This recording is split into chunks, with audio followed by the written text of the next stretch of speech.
शाही परिवार के एक सदस्य ने कहा कि आदिवासी बेटी ने बोरिंग भाषण दिया।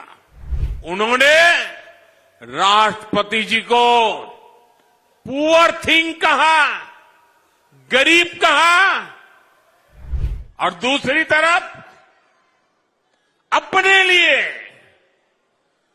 करोड़ों का शीश महल बनवाने वालों को गरीब का ये दर्द कभी भी समझ नहीं आएगा।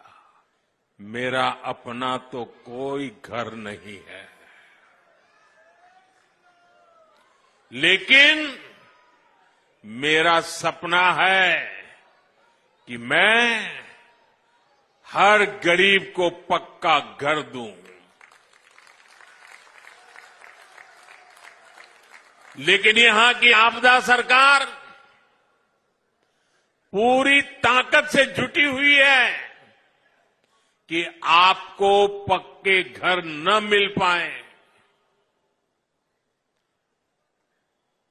मैं देश के, दिल्ली की युवा पीढ़ी से कहना चाहता हूं, आपके मां बाप ने जिन मुसीबतों को झेला है, मैं नहीं चाहता हूं कि आप अपने बच्चों को भी वही मुसीबतें विरासत में दे करके जाएं।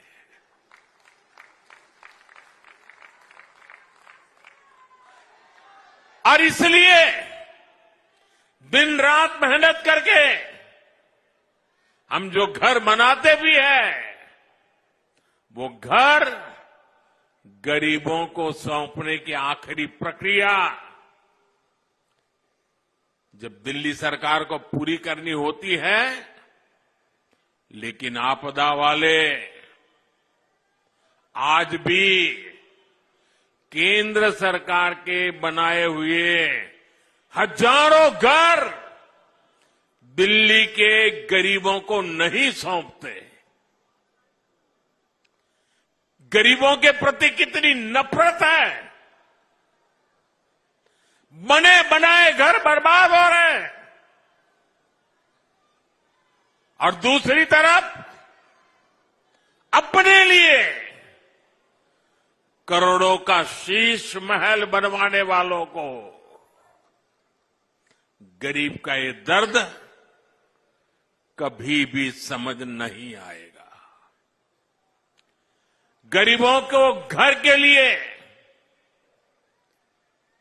यहां भाजपा की सरकार बनना जरूरी है।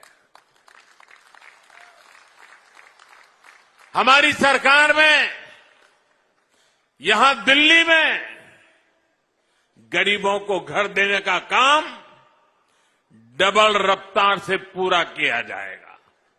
द्रौपदी मुर्मू जी उड़ीसा के जंगलों में आदिवासी परिवार से निकल करके यहां पहुंची है। उनकी मातृभाषा हिंदी नहीं है, वो उड़िया भाषा में पली बड़ी है। मातृभाषा न होने के बावजूद भी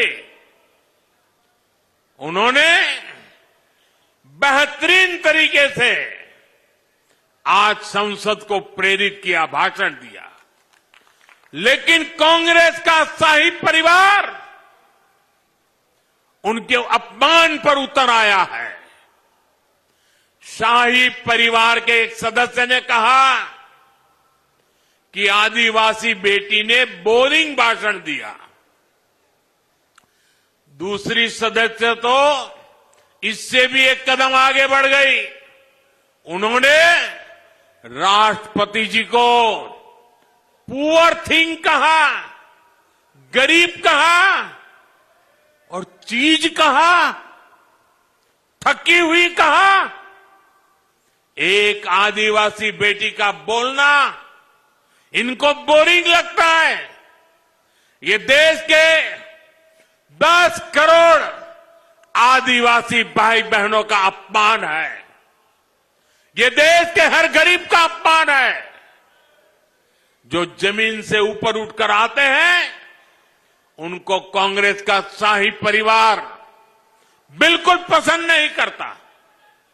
गरीब, दलित, आदिवासी, ओबीसी समाज से जो भी लोग आगे बढ़ते हैं उनको ये कदम कदम पर अपमानित करते हैं। आर्थिक प्रगति, किसानों की समृद्धि, मेट्रो, रोड, एयरपोर्ट, स्टार्टअप, खिलाड़ियों की प्रशंसा, ये आज उनके भाषण में वर्णन हो रहा था। उनको ये भी बोरिंग लगता है। लोगों को गाली देना, विदेशों में भारत को बदनाम करना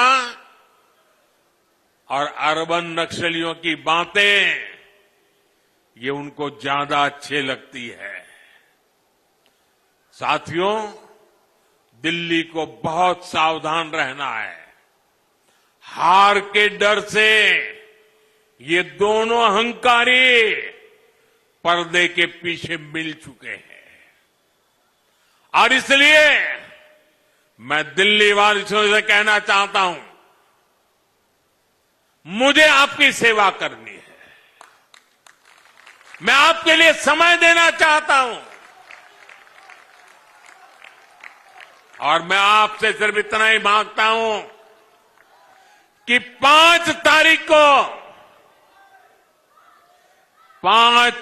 को घर से निकल के भारी संख्या में पोलिंग बूथ पर जाइए।